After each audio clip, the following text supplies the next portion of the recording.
What is going on, guys? Money Webby here, back again on Monday with a nice 7-game slate here tonight. I got my money 6 for you, 6 of my favorite plays on the board. So before we get going, be sure to slap that like button. It really helps me out. And if you haven't subscribed yet, definitely do so to continue to get these videos every single NBA slate. So let's get into it, though. I'm going to go with my first guy, Kyrie Irving. I'm going to go with a little bit of a balanced approach here tonight. Kyrie Irving kind of struggled in the last game with only 37 DraftKings points, but his shot totals have been very good in the games that have stayed close and competitive. Against Atlanta, it was a blowout, so he didn't need to play as many minutes, but 24 shots, 25 against the Knicks, 25 against the Hornets, 16 against Utah, 26 against the Raptors, 24. So he's been putting up a lot of shots in the recent games, and he is the best matchup, or one of the best matchups, going against the Pelicans in this game. Their defense against point guards has not been great. They run a fast pace, so that can help a guy out like Kyrie Irving,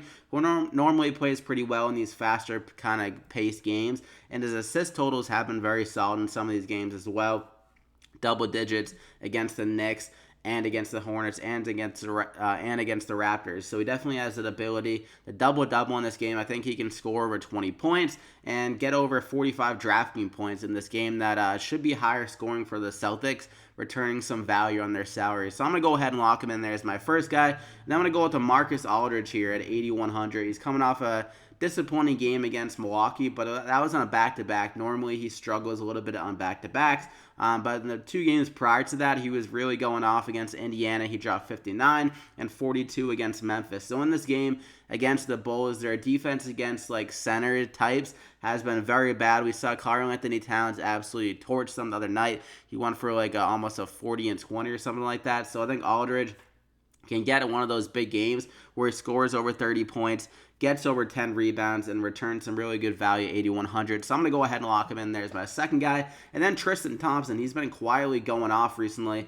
And at 6,100, he can easily return value again here. He's been playing a good amount of minutes, 39, 35 the last 2. And if he can just continue that good effort on the glass and stuff like that, then there's no reason why he can't get around 35 minutes again in this game. So 38 against Philadelphia, and they're pretty damn good against centers, and he has a solid matchup going against Minnesota. Karl-Anthony Towns is a little bit soft in the defensive end, and their rebounding has not been great, so I think he can get a good amount of defensive rebounds, maybe a few in the offensive end as well.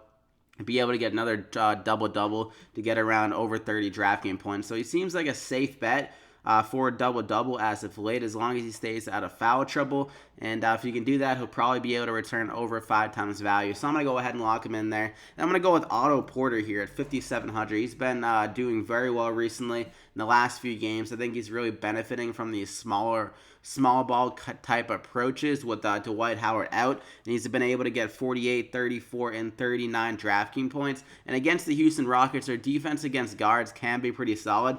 So John Wall and Bradley Beal could struggle a little bit, meaning that they have to go to Otto Porter a little bit more. His rebounding numbers have been very good, some solid assist numbers.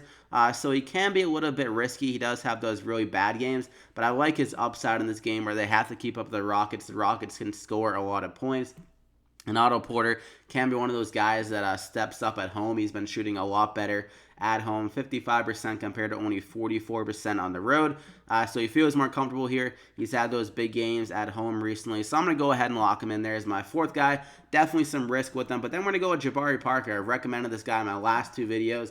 And we're going to stick on the Jabari Parker train. I mean, this has been going off recently, 47, 41, and 52 the last 3 games. And he's been playing a ton of minutes. There's no reason for him not to play a lot of minutes again here against the Spurs, a team that can be a little bit bigger down low, so they're going to need Jabari Parker and his athletic ability to try to combat the Spurs lineup and stuff like that. So I think he has one of the better matchups. The Spurs typically very good against perimeter type players like Zach LaVine. So LaVine could struggle, and Jabari Parker could drive to the hoop and get some of those high rebound totals that we've seen from him recently. And just like I said, the minutes have been so high. It's been so easy for him to get a lot of stats and stuff like that. Like, most players aren't playing around 38 to 40 minutes per game. So if he can keep that minute load up again here in this game, then he should be a safe bet to get us over 35, maybe even 40 DraftKings points yet again. So I'm going to go ahead and lock him in there as my fifth guy. And since we still have a good amount of money left over, I wanted to recommend Jeremy Lamb as well. There's not a true value guy in this slate that really sticks out to me. So I'm just going to go mid-range again here with Jeremy Lamb. Another guy that's been stepping it up recently, over 30 his last 3 games. He's kind of becoming that second scoring option to Kemba Walker. They really need someone to step up, and it seems like Jeremy Lamb is starting to be that guy. And against Milwaukee, their number one spot where you can attack them, they're allowing the most fantasy points really to shooting guards. So Lamb is probably going to have to step up again in this game.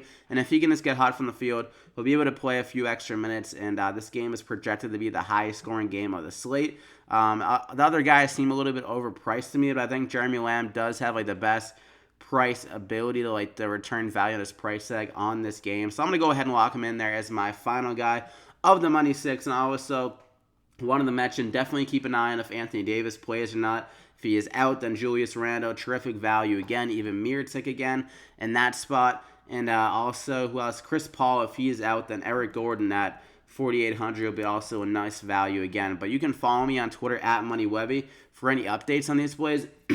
As I tweeted that last slate and like every single slate when there's big injury news, people that step up in value, like I tweeted about JJ Barea once Dennis Smith Jr. was ruled out. But I hope you guys enjoyed it. Be sure to drop a like if you did. Subscribe if you haven't already. Hit the bell icon and get alerted every time I upload so you don't miss out on the content. Good luck here tonight, and we'll see you back here again next time.